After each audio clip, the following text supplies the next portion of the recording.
Dito po tayo ngayon sa Mexico. Ngayon along the expressway. Ito po ang expressway. Tayo sa Mexico. Expressway. Mga dumadaan. Ayan.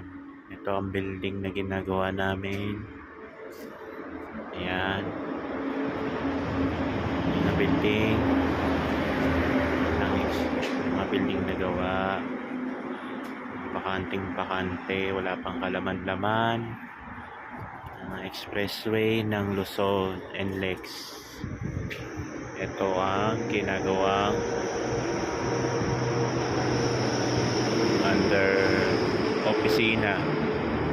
Opisina siya, office. Opisina siya.